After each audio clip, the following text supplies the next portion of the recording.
You wanted the best. You've got the best podcast. The hottest podcast in the world. The Chris Voss Show, the preeminent podcast with guests so smart you may experience serious brain bleed.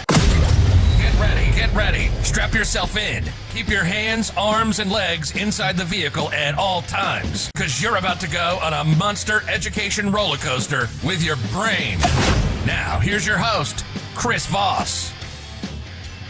Hi, folks. Chris Voss here from the ChrisVossShow.com, the ChrisVossShow.com. Hey, we're coming here with another great podcast. We certainly appreciate you guys tuning in. Oh, my gosh. It's another amazing podcast on the Chris Voss Show. Another amazing morning. To see the video version of this, you want to go to youtube.com/Chris Voss. See us on all the groups on Facebook, LinkedIn, and all that good stuff. Go to goodreads.com/Chris Voss to see all the books we're reading and reviewing over there as well. Today we have an amazing author. He is the author of the book, Chairman at the Board, recording the soundtrack of a generation. His name is Bill Schnee. He is a multiple Grammy and Emmy Award-winning producer, engineer, and now author. So we'll be talking about his book and all the incredible stories he has over his career. He has over 125 gold, platinum records, and 50 top 20 singles. He's known as an engineer's engineer. He's worked on dozens of Grammy-nominated and winning albums and has been personally nominated 11 times for the Best Engineered Album category, winning twice for Steely Dan's Asia and Gaucho. He also has won an Emmy Award for the Best Sound Mixing for a Variety Special and a Dove Award. In his 50-plus year career, Bill has found success in every music genre, from pop to rock to R&B to gospel and to country. And he joins us here with the release of his new book, Chairman at the Board. Welcome to the show, Bill. How are you? I'm great, and thank you for having me. And boy, do you have some energy. Yeah, well, it's the coffee. It's the coffee. We have the coffee in the morning. That's what's coffee. But thank you very much. So, Bill, give us your plugs. People can look you up on your .com and find out more about you and order the book.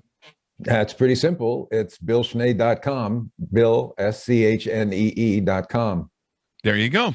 And you have an illustrious career, 50-plus years. Oh, my gosh. It's kind of. I started when I was 2 years old.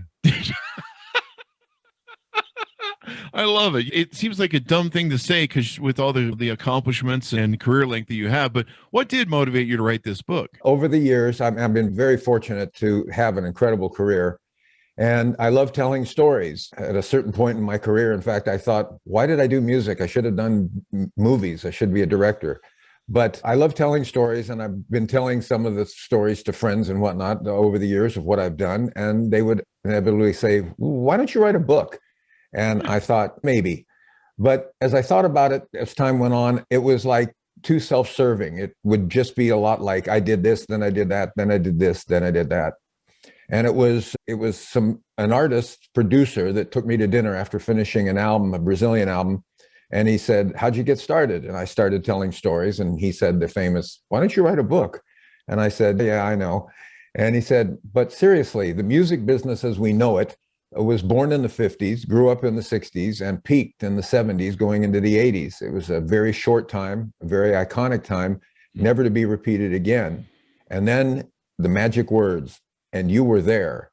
And when he said that, I realized I could write stories that have nothing to do with me, that would take that spotlight off of me and make it a lot more, at least for me, interesting. And I left that dinner and got in the car and called my wife and said, I think I'm going to write a book. What did the wife say? Really?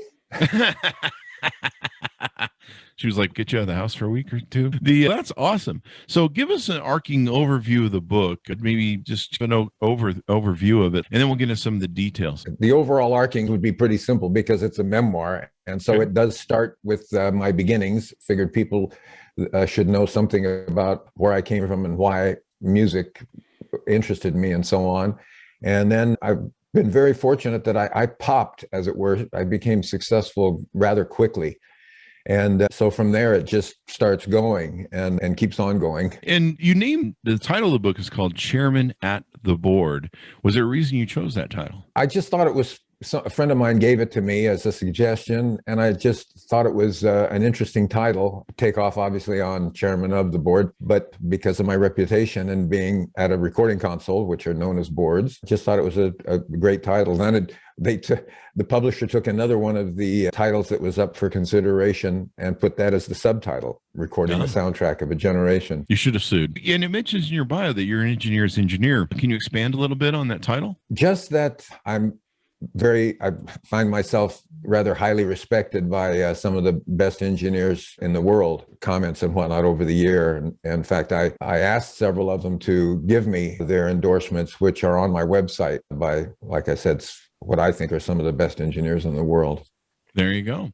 And you start telling us about how you, of course, began your career at 2, but what's interesting is you're a firecracker baby. Yeah, born on the 4th of July. There you go. In Phoenix, Arizona, which, just to show you how times have changed, and is the fact that my dad was a physician. And it's interesting because back then he was not allowed to come in the room while she was delivering. Oh, that's right. But yeah. She was allowed between contractions to have a cigarette. So I'm just telling you how things have changed over the years. And that was in Phoenix, Arizona, at the hospital in those dark ages, no air conditioning. I'm sorry for interrupting you. Then usually hand a cigarette to the baby when it comes out. The mom just passes it right over to the baby. Get them started young. Congratulations. They actually put up fireworks for your birthday. That's got to be freaking awesome. And I convinced our boys when they were young that it was all for me. You really look their dad. This is how cool your dad is. That is freaking awesome. I love that. That's unfortunately, that went down the same drain that Santa Claus did, but they got over it, I guess. Yeah, it's tough being a dad, man. It's tough being a dad. You don't get no love. You teach them how to play baseball or football, and then they finally get on TV, and they're like, hi, Mom. And you're like, what the hell? What am I, chopped liver over here? So give us an idea how the book lands out, and I imagine it talks about you, the basis of you growing up, and what got you into the music business first, or what struck your eye. Okay, the beginnings would be with regard to music is that I'm an only child, spoiled rotten, as it were. Just ask my wife. And I was a lonely only child. Some only children love it. I didn't particularly love it, but my friend was the radio, and I spent a lot of time with my friend.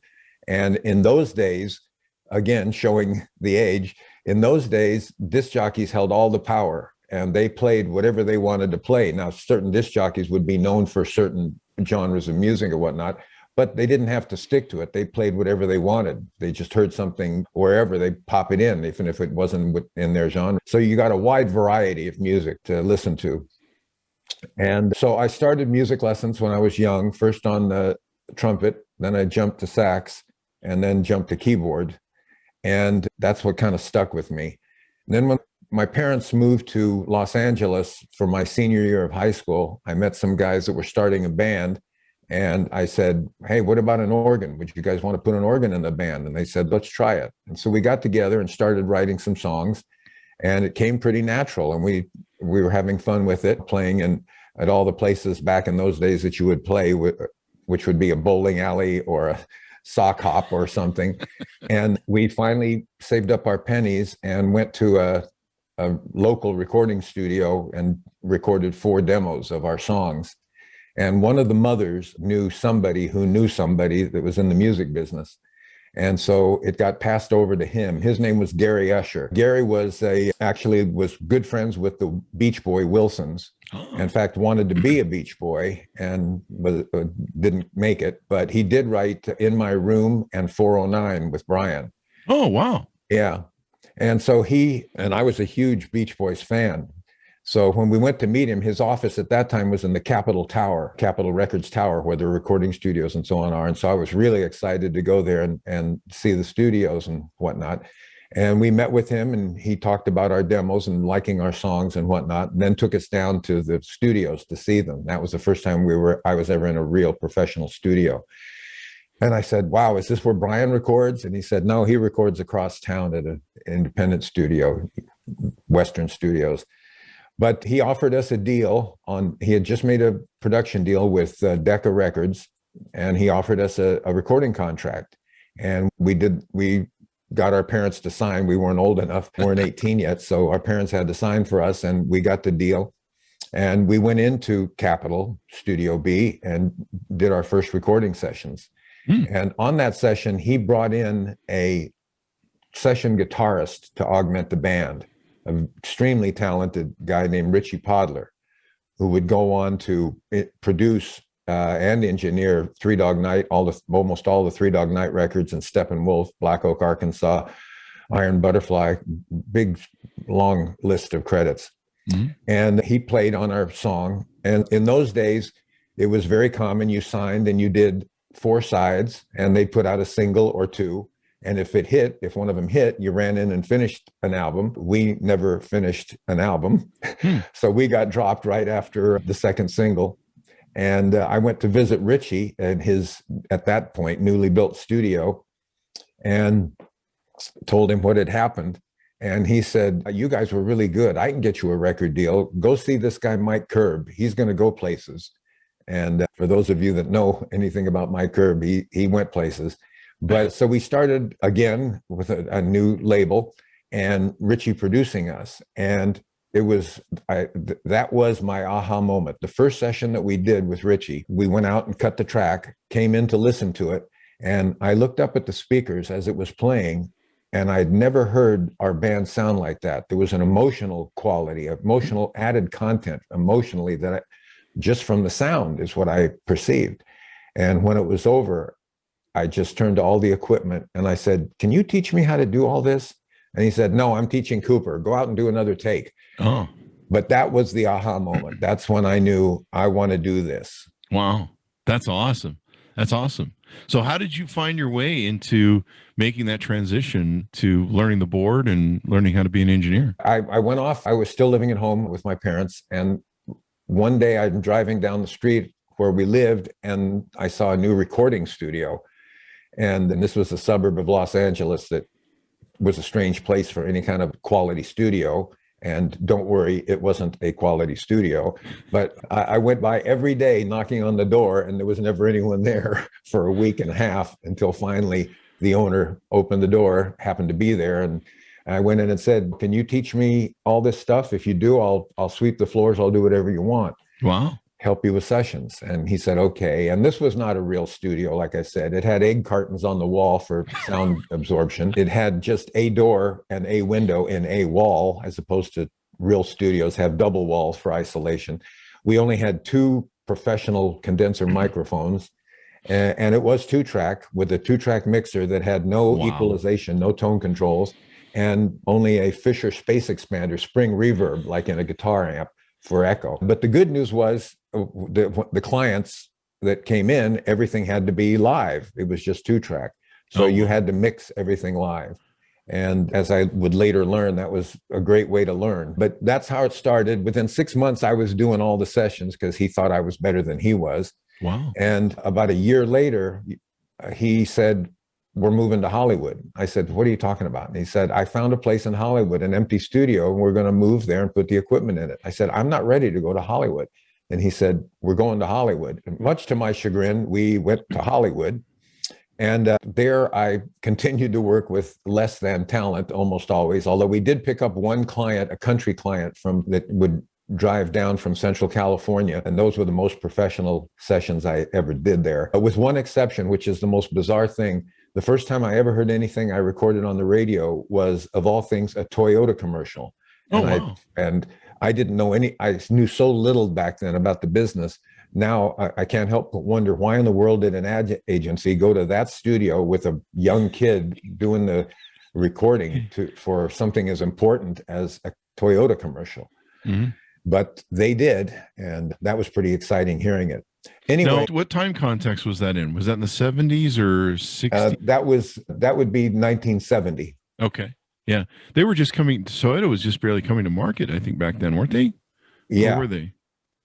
I think them and maybe I'm getting them mixed up with, I'm going to date myself, Datsun, which is now something else. But anyway, so what the long story trying to make shorter would be that Richie Podler, I kept in contact with him and told him what I was doing and whatnot. And he would just say, oh, that's nice. But he had an engineer that worked for him then that decided to quit the business. And that engineer, his name was Tommy, he would come over to my Hollywood studio and visit me. And in fact, he started doing a couple of sessions there when he couldn't get into Ritchie's. And when he told me he was leaving, I said, wow, do you think I could have your job? And he said, let's talk to Ritchie. And so we started, between the two of us, a 2-month sojourn of hitting him up over and over again until the day he finally weakened. And who could blame him? Two and a half years before that, I didn't know the difference between a limiter and an equalizer. And now I was asking to engineer in the hottest rock studio in Los Angeles. Wow. Which is what his studio had become. Mm-hmm. But and what studio was that again? You meant called American Recording Studio. Mm-hmm. And so that day came when he finally buckled and said, okay, there's a demo tomorrow morning. Come in and do a demo. These were publishing demos in those days. A publishing company would send one of their writers in, and they would record very hastily 4 or 5 songs, 3 or 4 songs, then throw vocals on them, and then do quick mixes, not rough, but quick mixes.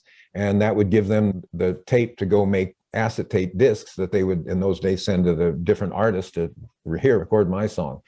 Funny enough, one of the early guys that I met doing that, and here's a gap. I do that all the time on this show where I end up, I'm like, where is that? Footloose. Who sang Footloose? Kenny Loggins. Kenny Loggins was one of the guys one of the cute things I wrote in the book was we became good friends back then.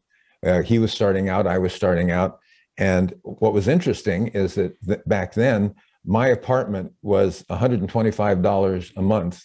Whoa. His loft was $75 a month. That ratio would not remain the same in the years to come. But anyway, Ritchie gave me this shot. Here, come and do this publishing demo. So I did the demo from 9 to noon, left. They set up for the next session, called him, said, what did they say? And he said, man, they said you did great. Okay, what do we do now? He said, there's another demo tomorrow for a different company. Come and do that. I went and did that. He said, that afternoon, how did I do? They said you were great also. I said, okay, what's next? He said, okay, come in tomorrow night and do tracks with Three Dog Night. He said, huh? At this point, Three Dog Night had already had a hit. Okay. They were on their way to being one of the biggest bands in the country. This was before Ritchie was producing them. Their producer, Gabriel Meckler, also produced the early Steppenwolf records. Mm-hmm. And Gabriel was obviously Ritchie's biggest client. And why in the world Ritchie would take a chance throwing me in there when, if I'd fallen on my face, he would look like an idiot wasting their time, and really ticked him off. But I didn't fall on my face. It was the deep end of the pool, and I managed to swim, and that's what got the ball rolling. Awesome sauce. So did you get credit on that first on that Three Dog Night album or anything? No, that in spite of the fact that Ritchie told me, I would later learn from Ritchie that credits are more important than the money you make from a gig. Oh, wow. The money you make from a gig, you will spend and it'll be gone. But that credit will get you the next job. And so it will continue. And he made sure that I got a gold record, but he also made sure I didn't get my name on the record. Was it his name then instead? Is that how it worked? Was it his name then that got the credit for it? There you go. You're starting out, but that's pretty awesome, man. The 70s were, like you say, I agree with you, one of the greatest eras of music ever. It was just an epic time going into the 80s. Then the 80s started getting weird with all the A&R guys who showed up. But you can correct me if I'm wrong here, but all the A&R guys who showed up said, we need more synthesizers. There's probably a few other things you can tell us on the stories. Oh, A&R guy, yeah, let's... Bad subject in most cases. Boy, in the 70s, you hit it on the head. In the 70s, of course, all of the record companies in the 70s were by and large owned by what we call record people. They loved music, and they knew music, and they understood music, and they understood artists and all that kind of thing. And the 80s, it also, one of the many things is that the record companies begin to get sold to big corporations. And those people don't know music, so they have to depend on who? The A&R people. The A&R guy. And there's nothing, great A&R people, like I said, are worth their weight in gold. But boy, what it turned into was really sad because they became so powerful, way too powerful. They ended up making decisions in the record making process instead of leaving the producer and the artist to work on their art. They got involved way too much, in my opinion. I mean, did that largely take place in the 80s from what I understand, or did that start in the late 70s or in the 70s? I missed one word. Did what start? Did the A&R people start showing up was it the 80s or was it the 70s? No. I don't.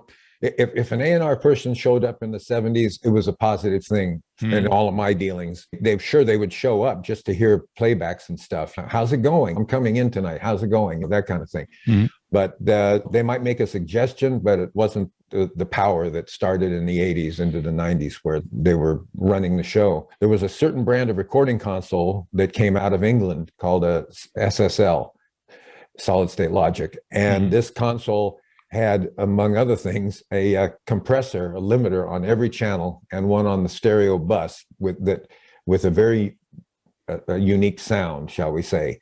And a lot of the A&R people loved that sound. They would say it sounds like it's on the radio. And of course, if anyone's ever heard FM radio on a really good system, the music playing, it's anything but good sounding. It's compressed. You hear the compressor pumping, and that's evidently fooled some of these people. And they got to a place where they insisted that a record be mixed on that console. Wow. That's just beyond interfering with creativity, in my opinion, but whatever. And when I was a kid growing up, looking at the back of albums, you and I both lived through the age of where an album was like a really big deal. I as a kid, I didn't have money to buy albums or a lot of albums. So when you had that $12, or I think it was, or $13 or $10 back in my day, you didn't buy the 8-track. I came in right between the 8-track and the record switch over. But you would spend hours listening to the album, looking at that album. If it was a fold out or a trifold, you would look at that, but you would read like everything. And I would read about all the producers and all who's the famous guy who mastered so many great albums. Doug Sachs? That doesn't ring a bell. He did a lot. It was Bob Ludwig who used to master a bunch of the albums. Is that him? Still does. Yeah. Yeah. And I would take notice of, he did this album and he did that album. And you look through and just learn all everything on the album. You'd sit and go, whoa, what is this? And what does it mean? It could be a sign. And is Paul McCartney still alive? That sort of crap. And it was a great time for music, a beautiful time. I think, was Pale really rolling in the 70s, or did it not come into play till the 80s? Oh, I don't know. Okay. No, yes, of course it was. Of course it was. Yeah. What can I say? In the 70s, it's probably mostly cocaine, and then, but yeah, I mean, I didn't want to know, and I still don't want to know what record promotion men would do to get records played at radio. Yeah, but I'm pretty sure some of it might not have been exactly legal. Yeah, I've got another gentleman I think that we're going to be having on soon. He's got a book and he tells some interesting stories about 30 grand and stuff appearing at his house and shit. And so, what is this for? He was a radio DJ. But this is really interesting. As we go through this, do you want to just bang off some of the top bands that you maybe worked with? And then are there any stories that you particularly want to share with the audience that really stuck out of you, or maybe your favorite stories? I don't know. They're all my children, Chris. So okay. They're all favorites now that I've written about them. Excuse me. Let me just grab Carly Simon. Because I came out of Ritchie's studio, I was known in the beginning as a rock engineer. And the record business, like the film business, they love to put you in a box. There's all these boxes and you belong in some box. And fortunately, I was able to break out of the box pretty much. But at that time, I was known as a rock engineer. And I had worked, one of the first big acts, huge acts that I worked with was Barbra Streisand, when Richard Perry was producing her. Wow. And Richard went to England to produce an album with Carly Simon. And he called me from England and he said, the album is almost done, but there's 2 rock tracks that I'm saving for you to mix, which I thought was, looking back on it, is hysterical. 10 years later, I couldn't get a rock act to hire me if I tried. But back then, 72, I guess that was here, do this.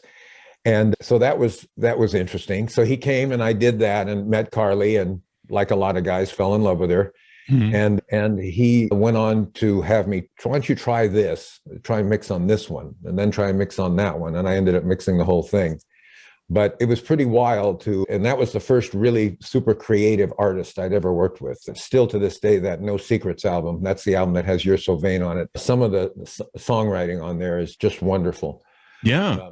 It was nominated several Record of the Year, Song of the Year, Best Pop Vocal Performance, Female of the Year, Best Engineered Record. Yeah, that was my first. Oh, here's whose name do I see here? Bill, you're on here. That was my first, but that was a great experience. And especially, I think one of the funnest parts of it all was it wasn't labeled Mick, but on You're So Vain, Mick Jagger is singing harmony with her. Oh, really? Yeah. But now that I've told you that, listen, when you hear it next time, you listen and you'll go, how did I ever miss that? It's just that you didn't think about it probably, but that's the way most people are, but it's Mick Jagger. But I was sitting there pulling it up going, wow, I'm mixing Mick Jagger. How about that? That is awesome, dude. And Carly Simon, oh my God, what a knockout she was in the 70s. So can you confirm or deny that song was written about Warren Beatty or not? It was. Now I can, yes. It was. It was written about 3 boyfriends, but he gets most of the credit. if you want credit for being so vain. Well, he liked a girl or two in the 70s from what I hear. Yeah. Oh yeah. What a famous song. For a long time that was kind of like the hidden secret of who Deep Throat was. Everyone was, who's the song about? Tell us. Awesome sauce. Yeah. And then I suppose the next best thing to tap on would be the next big thing I did with Richard, which was Ringo Starr album called Ringo, an album that it was very successful, and I'm hoping, in fact, there's people have just contacted me because the 50th anniversary is coming up next year of it. Oh yeah, and not next year, year after, and they're going to put a push on it, a start over push, because this album is the only album where I had 3 of the Beatles playing in the room at one time. It's the only time after their breakup that ever happened again. Wow. And which 3 Beatles? I guess it wasn't Lennon then, maybe. No, with Lennon. It was the only one that, in fact, at that time, McCartney had a drug bust, and the government, right. U.S. government, wouldn't let him come in the country for a certain amount of time. And this album, I've always looked at it that the guys the other 3 were giving Ringo a leg up. They knew that their solo careers were going to blossom, so let's give Ringo a nice launch.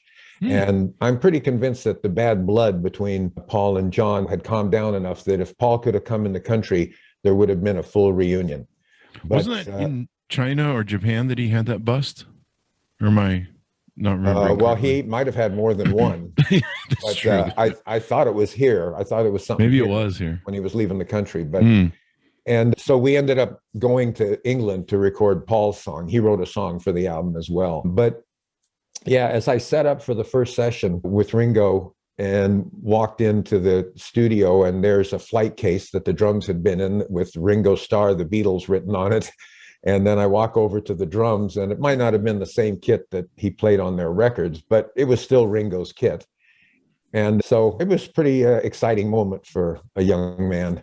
Yeah, you're working with the freaking Beatles, dude.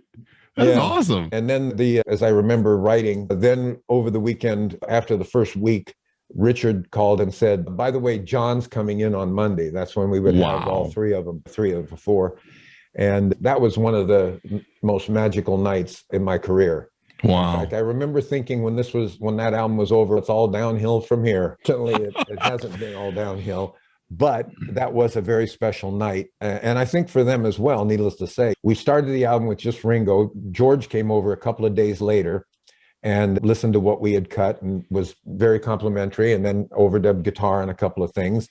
And then that week we did a song that he had written with Ringo, for Ringo, and actually recorded a track of, called Photograph, but the track that he had was Forlorn, and it was decided that we should redo it. We redid that, which became the biggest hit off that album. And then that following Monday, John came in to do his song. And here Ringo had been, just as you've always seen him, the happy-go-lucky guy that he is.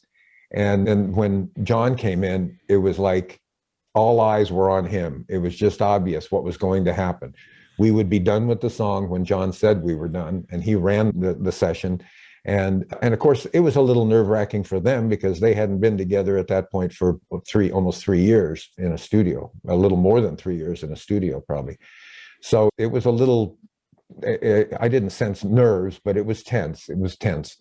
But everybody relaxed, and it went rather quickly, and in fact, a little all too quickly to have John in and out that one night. But after that night, the word had gotten out that three of them were in the studio together. So we had in the parking lot news trucks the next night and every night thereafter, hoping to catch a glimpse of what was rumored to be a Beatle reunion. But unfortunately, it didn't happen. Wow. This is astounding. Wow, man. That's an amazing, thing to live through. Meeting John Lennon. Oh my God. I mean, my whole life, one of my axioms of life is the words of the song Imagine. Of course, it's a beautiful song too, but the words, everyone living in peace together. I'm going down your list on Wiki of albums, and I'm like, it's like reading my music library that you have here. Neil Diamond, Olivia Newton-John multiple times, Neil Diamond multiple times. Art Garfunkel's in here in 1975 with the album Breakaway that you mixed. One of my favorites. Mm-hmm. Carly Simon, and then up through here, let's see, where was it that I saw that? There, Kenny Rogers, you did some mixing on his album. Huey Lewis and the News. That was pretty awesome, I bet. Or at least I assume. I don't know. It could be. Yeah. Well, but they seem like a nice bunch of fellas. Great bunch. Mm-hmm. It was, the story there is I produced a band called Pablo Cruz, and we had some good success with them. And the manager, Bob Brown of Pablo Cruz, called me one day and said, would you come up here to the Bay Area? And I found a band and tell me I'm crazy. So I went up to the Bay Area and went into Uncle Charlie's and saw Huey Lewis and American Express was their name at the time, and sat through their set, and then went upstairs to the little band room and chatted with them for a little while, and went back to my hotel and came home to LA. Bob called me and said, what'd you think? I said, the band is good. The songs need some work, but that kid is a star.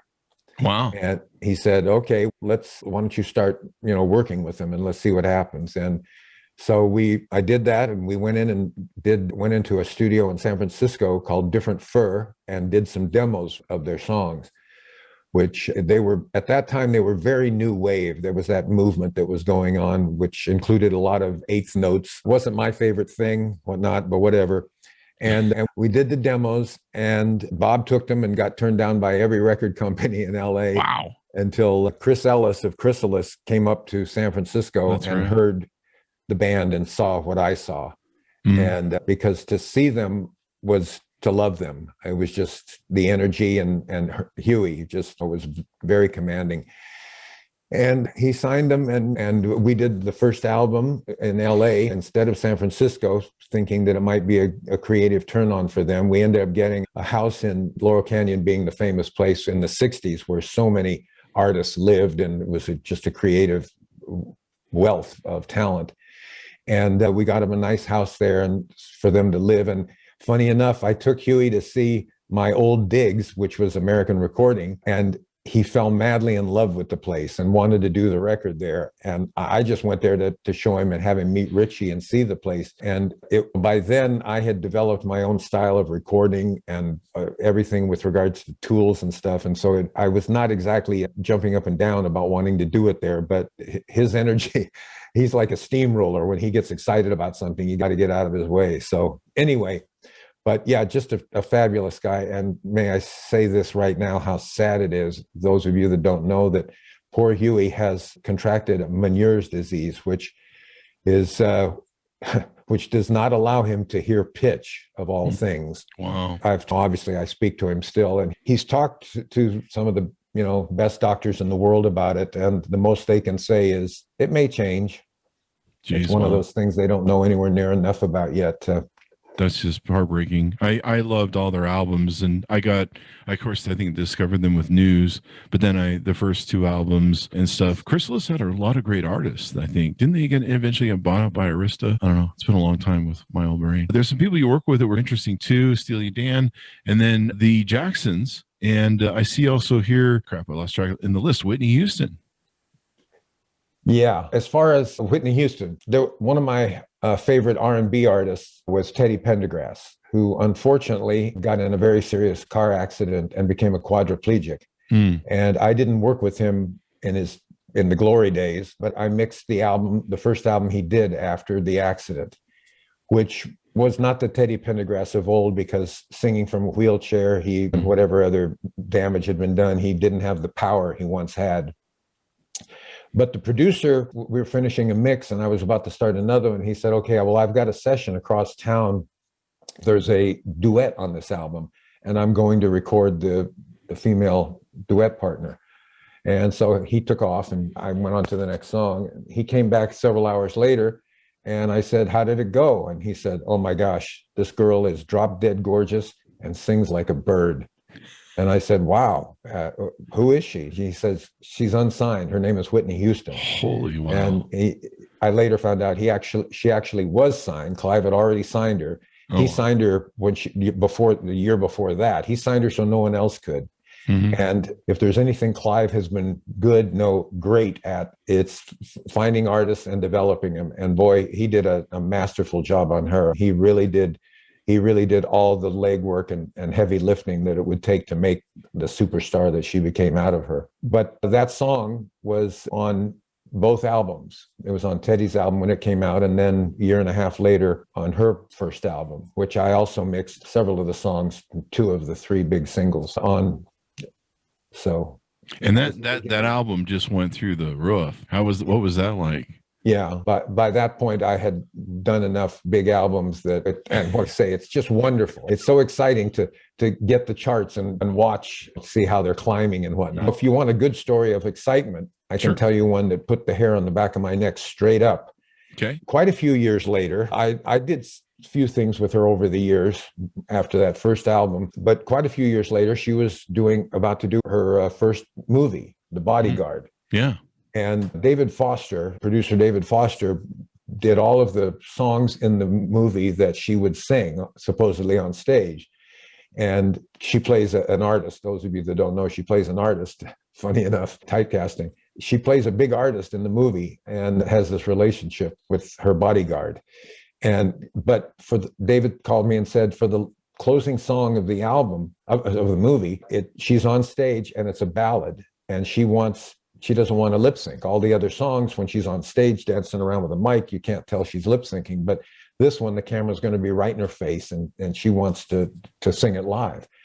So they're filming at the Fontainebleau Hotel, of all places, in Miami. So he said, find a recording truck and meet me there on such and such a date. So that's what we did. And I got there and did the setup with the truck. And I was very good friends with most of the members of her band. And so we hung out waiting for the Starr to get there. And so she came in, and it was obviously to do I Will Always Love You, the closing song and a mega hit that it became. Yeah. And the most interesting thing to me is that here by that point in time, she had sung in front of 20,000 seaters many times, festivals of 100,000. But here in this relatively small ballroom in a hotel with the lights way down and a crew of maybe 30 people, she was very obviously nervous. And so the first couple of takes that they filmed were not very good. And Kevin Costner had a little talk with her, and they took take 3, and it was better, but she was still a little not there. She just wasn't what you expect. And so they took her 10, everyone milling around and whatnot. And when they got back to it, Kevin came in the truck actually with me, the recording truck, which is basically a control room on wheels. And he came in the truck and said, she's going to get it. And I said, I'm sure she is. And take 4 was really good. But then when take 5 happened, it was like, and when we knew it. And when she got to the end and did that, and that famous a cappella, and the hair on the back of my neck and probably everyone else's went straight up. It was just magical. You guys knew it was there. Yeah. And then a good director, he said, oh, that was amazing, honey. Let's just do one more for protection. That's the problem with recording. You're like, I hope that got recorded. What's the old famous story of Ingata Davida by Iron Butterfly? I think it's a famous story. I don't know if it's a famous story, but evidently the engineer left the recording board on and they were just jamming and they recorded Ingata Davida or something. I don't know if that's true. But you've worked with, go ahead. No, I think you're right. Yeah, he went to go to the bathroom or get some lunch or something. And he accidentally left the board on. They were just like screwing around and they're jamming and came back and they had a hit. Up came the jam. Yeah. You work with so many people. I'm just reading the thing here. It's just a Chicago. A lot of people I loved in the jazz business. You worked with were Bob James. I love that album, Double Vision. God, that thing was huge. Miles Davis, David Sanborn. I was a huge David Sanborn fan. And then I notice here Dire Straits on every street. If you don't mind, asking about that. That's one of my favorite albums of Dire Straits, next to Brothers in Arms, of course. But the sound quality on that is just exceptional. It's just like a perfect album from beginning to end. Yeah, I was very fortunate to be called by Mark to mix a movie soundtrack that he had done, and I ended up subsequently mixing another soundtrack that he did. And then he had a pub band in England, and I went to England and mixed that. It was his pub buddies that he put together. And then he did a tremendous album with Chet Atkins, one of his idols. And that's just an amazing album, those two guitar whizzes. And that album was especially fun for me because it was the only one we mixed in my studio. Oh, wow. And Mark liked recording with the Synclavier, which was one of the first computers for recording, and later in digital. But that album had to be analog because Chet only had an analog tape machine in his home studio. We were mixing that album, and another reason I loved it was because when we were in England, we never went out for lunch. It was always brought in, and I always prefer to get out and look at the sun or rain, but get out of the control room and take a break. So we were able to go to lunch on that album. And we were walking into the restaurant one day for lunch, and he said, "I'm going to do another Straits album, and I'd like you to do it." And I went, "Oh, really? What about," here's another brain fart, can't find it, the guy that did Brothers in Arms. And because, what about him? And he said, "I have my reasons for wanting you, and they don't concern you. Just want you to do it." I went, "Okay, I'm in. I'm in." And so we started talking about it over lunch, and he said, "Now it'll probably take 6-8 months to do in total, and I'm going to do it in England." And I went, great. This sounds like so much fun.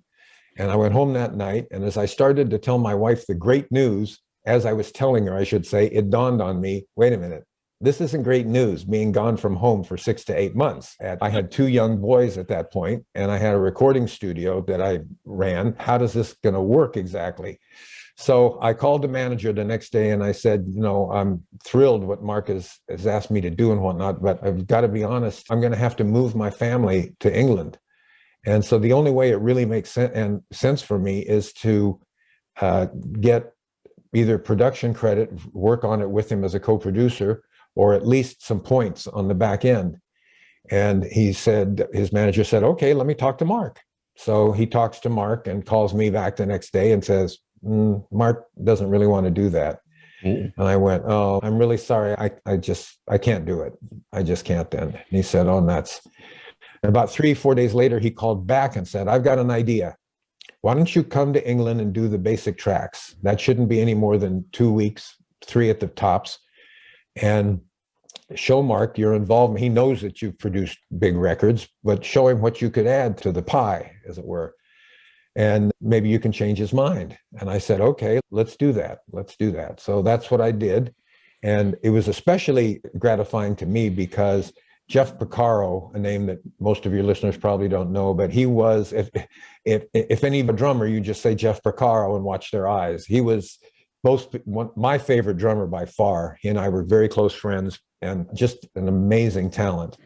And Mark had asked him to play drums in the band for the record. So that's what we did. I went to England at the old Air Studios on Oxford Circus, and we recorded the tracks. And about the third day, we were upstairs in the tea room. They're very civilized there. We take tea breaks with a cuppa and a saucer and a biscuit, and we drink the tea and eat the biscuit. And it's quite fun, actually. Yeah. And Mark went, "Bill, it's sounding just fantastic. Thank you so much." And I went, "Well, thanks, Mark." And he went, "I sure hope you finish it with me." And I went, "I sure do too, Mark." And about a week later, the same tea room, the same thing. I sure hope you finish it with me, Bill. I sure do too, Mark. We finished the tracks. He said, I'm going to take a week off and we'll start the overdubs. And as my last meeting with him, I told him, I said, look, you've got a really great album here. I assume you realize that you don't have anything like Money for Nothing. Yeah. So I don't know if you want to think about adding a track like that. Some fans are going to want that for sure. And he said, well, I'll give it a think. But I sure hope you come back and finish it with me, Bill. And I said, I sure do too, Mark. Bottom line is, the manager called me and said he's not giving in. And I said, okay, go ahead and finish it and do the overdubs. And I just assumed he'd call me to mix it. And he did call about 5 months later and said, I'm coming to town to do coming to LA to do background vocals with Vince Gill. Oh, wow. And he's going to sing all the backgrounds with me. And so I'd like you to do it. So he came and we did that. And it was great seeing Vince. I got to tell him the story that I passed on producing him when he was in Pure Prairie League. When he joined this band, Pure Prairie League, that had a couple of hits in the 70s. And the manager sent me the tape and said, listen to this new singer guitar player we've got. And as I told him, I said, I heard a great singer and an incredible guitar player with not very good songs. And that's the reason I passed. And he said, you were absolutely right for doing it. Wow. He said, at that time when I got in the band, they said, have you ever written any songs? And I said, I've written 5, and they used all 5 on the album. So that shows. Wow. He said, they weren't very good. And I said, haven't things changed since then, Vince? Because he's obviously had just an amazing career in country music since then. But anyway, Mark went back to England to finish it off, and I just assumed he'd call me to mix it, and he didn't. He did go back to the guy whose name still is escaping me that recorded and mixed Brother in Arms. Mm-hmm. And but when they did the world tour and they came to Los Angeles, Mark called me when he got in town and said, Bill, I want to thank you for doing my 2 favorite albums of my career, this one and the Pub Band, Notting Hillbillies.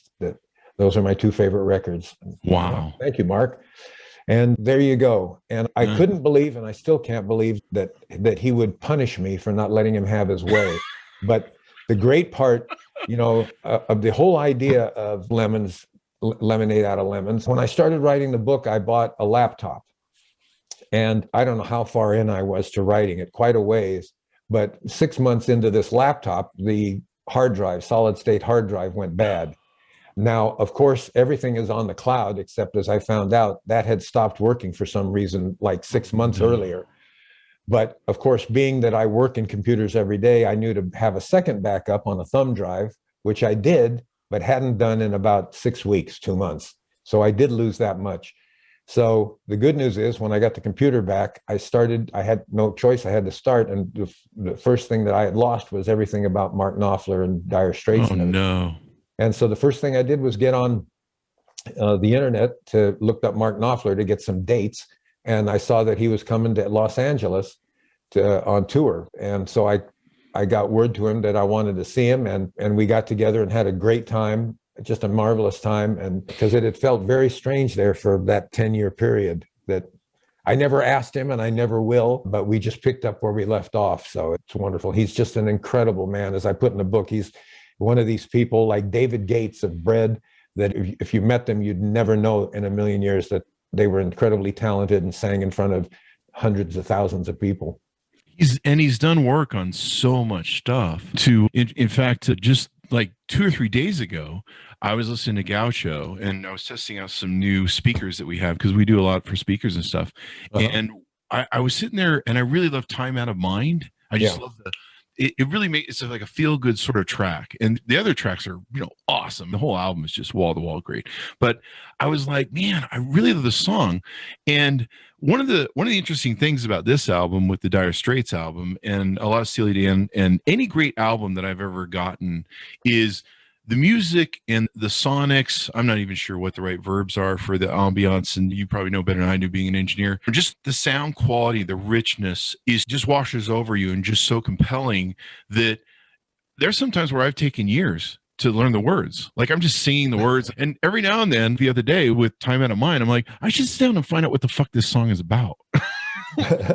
And this album, On Every Street, was the same way. I must have played it for a year before I started thinking about the words and started, what am I singing anyway? I know what Heavy Fool's about, calling Elvis, but the sonic quality of like On Every Street, You and Your Friend, just this sultry nature of that. Let's see, Planet in New Orleans just has a really good, just the whole album is just wall to wall banging. And it was like, I think it was like a year or two before I sat down and said, I should figure out what some of these words are. And yeah, of course, I learned like literally 3 days ago that Mark Knopfler, or not Knopfler, am I saying it's Knopfler? Knopfler. Mark had played on Time Out of Mind. Or he's got a credit on there of some type. So I don't know what he did. But I was like, wow. Yeah, it's funny that you mentioned that, and not Gaucho as much as Asia, which was very similar to the Dire Straits album, in that it's just, your talent doesn't change. I try to do the best job no matter who I'm recording, whatever. But sometimes everything just falls together in an amazing way. And of course, on Asia, it absolutely did. And that was music that, like, what is this? Every day we'd make a cassette to listen to what I had done that day, what we had done. And I'm driving home going, wow, what is this? It's jazzy, it's rocky, it's bluesy sometimes. I don't know what to call it, but other than great, because they were just great. And a lot of them didn't have lyrics at that point. Just an astounding time. So one of the reasons we got hooked up to you is our good friends at Qobuz. David Solomon we're in his Facebook group, and I'm friends with him for years. He sent me all sorts of speakers for the companies he worked for, and worked for Tidal before Qobuz. And so I took my finding of Time Out of Mind and learning that was a heroin song. 20, 30 years of listening to Steely Dan, I just found out that was a heroin song. And so I caused a big whole kerfuffle in the Facebook group. Not a kerfuffle, but I threw down. I said, I'm pretty sure Time Out of Mind's the best song with Mark Knopfler. Oh, wow. On the group. Them's fighting words. Oh yeah. There was some fighting words over that. Yeah. But everyone was pretty nice. Oh, speaking of things that you didn't know, do you know where the name Steely Dan came from? Yeah. Dildo, right? Yeah. Yeah. I didn't know that. I was a fan of theirs from the previous records before I got involved, but I didn't know that until a couple of years later. Yeah, just an astounding stuff. But any great album that I've ever had that's sonically written, and you have a whole list of some of my favorite albums. I think it was Double Vision. You've worked with Al Jarreau, Aaron Neville, George Benson, Neil Diamond. Man, the Neil Diamond days. I remember when every song on the radio was like Neil Diamond, man. That was amazing times. Yeah, great artist, great voice. One of those voices I remember I wrote in the book, when it's always been fun when you work with someone that you've heard on the radio, and in his case since the 60s, and it was, I don't know, 74 or 5 or something when I worked with him. I was very well familiar with his voice, and he walks in the room and says, "Hello, Bill." And this is one of those guys that he would have made an amazing disc jockey if he wasn't a songwriter artist and sing. But yeah, it's so great. And then he goes out in the studio and you pull up the fader and by golly, that's Neil Diamond singing. Yeah, that's awesome. Herb Alpert, the Pointer Sisters. We could go on and on. You've got an incredible list here. In fact, one of my favorite songs, I think the On Every Street is probably my top 10 albums ever played. And then whenever we test music, we always test with Sultans of Swing. That's just such a beautiful song. It's just so epic. I don't know what you think about it, but oh yeah, please. Yeah. I was producing Boz Scaggs then when that album came out, and they came to, Boz lives in San Francisco, and I was in San Francisco at the time, and they came to perform there, and he and I went to hear them, and yeah, we were both just blown away with, especially him. But that song was so great. Mm-hmm. So what do you think? I'm looking through your list here, and you must have 6 to 10 books of stories. Do you anticipate doing more books after this? No. Here's what happened. Interesting. I started writing, and I just wrote and wrote. This is my life kind of thing. And I figured I started writing chronologically, but I went to major steps, shall we say, bullet point artists at first. I didn't, go in between the cracks, as it were. And I was introduced to the head of the publishing company that I'm with, and I talked to him on the phone and told him what was going on. And he said, okay. And I said, how long should the book be? And he said, no more than 100,000 words. And I said, oh, I'm at 140 and still going. And he said, that's what editors are for. And I said, oh, okay. So I decided to stop writing and send it off to him. And I wrote the book, as it says in the intro. I didn't write it for the people in the industry. Some of my engineer friends and up and comers, whatever, might be disappointed because there's no how-to in it. It's really just my memoir and whatnot. And I wrote it for the guy next door who, like me, loves music and records, but hasn't been as fortunate as I have to go behind the curtain. And hopefully what this book is and does, and the early reviews, a lot of them are saying it, which makes me very happy, is that it's just giving those people that love music and records a chance to go behind the curtain and hear a little bit about what is Clive Davis like and what are the egos of some of these people and whatnot. It's not a salacious book. There's plenty I could have done like that, but that's not me. I do touch on egos a little bit and mention a name or two, but it's in a comical sense in a way. But anyway, so I said when I turned it in and the guy had read it, I said, "What do you think of my voice in it?" He said, "I think it's pretty good. For educational purposes, you really should put some stuff in there." So I went back and wrote about 15,000 more words, a lot of which, close to half of it, I really like. The rest of it, I don't know, but it's there. And what I love is what the editor did is he made those bits a appendix in the back of the book. Oh, wow. So the lawyer next door or whoever is reading, and he'll start that stuff and he'll go, I don't get this, and give up, and that's fine. Other people may start back there when they figure out what I've done. But so we were chopping it down, and it was almost 160,000 words, and the editor got it down to 100 and gave it the form that it has, which includes all the text stuff being in the back. And I was on the phone, it was turned in, and I was on the phone with a friend bemoaning the fact that it's over a third of the book is not there. And he said, "Why don't you get a website and put it on the website, and then in the book, tell the people, go to this page and put in this," and did it. And that's what I did. So I had BillSchnee.com. I'd never done anything with it. And I got a local company here in Nashville, near where I live, to build the website for it. And they said, "You should be branding yourself and not the book." And so I had BillSchnee.com, but never done anything with it. So we got that, and there's a tab on it called Got a Key. Mm-hmm. And at the end of the stories, before the appendix, it says, "If you still want more, go to BillSchnee.com and put in this magic word," which I won't tell anyone. Got to buy the book. And then it opens up and you get 2/3 of the book in length again. That's the best teaser of all to get the book. Remember we were asking about doing teasers lately? Yeah, it's either that or one of the albums you mentioned was the Jacksons. I did an album with the live album, the only one they did with Michael like that. And I was on the bus with the Jacksons. I bet you want to read the book now.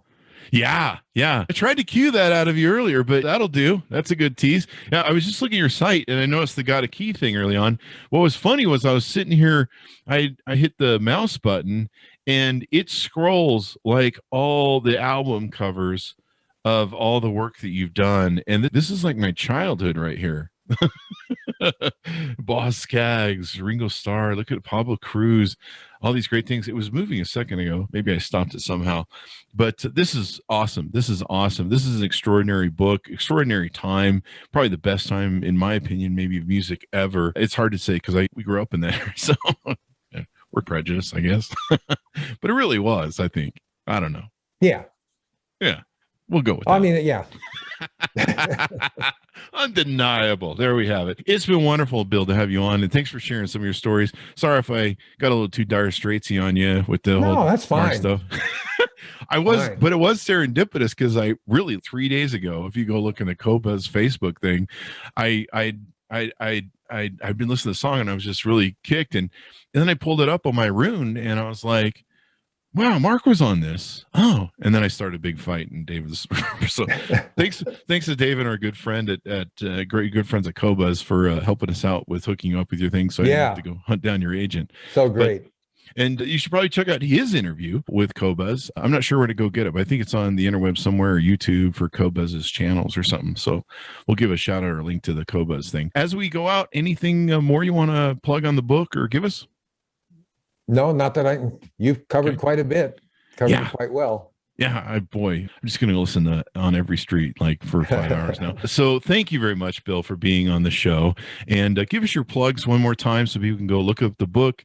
They can, of course, order the book so they can get the key to get that other third that's there. Yeah, it's just simply on BillSchnee.com. and it's all there, including the Amazon order, if you want to do it that way. But it's in all the bookstores too, they tell me. Awesome sauce. Awesome sauce. So thank you for being on the show. We've loved it, Bill. And just wow, the stories you could tell just amaze me. Thank you for having me. It's been great. Thank you. And thanks to my audience for tuning in. Go order up the book, Chairman at the Board, the recording the soundtrack of a generation. I think you'll love the book. It's been wonderful to talk to Bill. And this gentleman has been behind some of the most greatest things that have changed the world in music that I've experienced. It certainly has made a difference in my life. So thanks to my audience for tuning in. To see the video version, let's go to youtube.com/Chris Voss. Hit that bell notification button. Go to goodreads.com/Chris Voss. You can see all the books we're reading and reviewing over there. You can also go to Facebook, LinkedIn, Instagram. There's multiple accounts and groups over there. You can get involved with all that stuff we're doing. Thanks for tuning in, and we'll see you guys next time.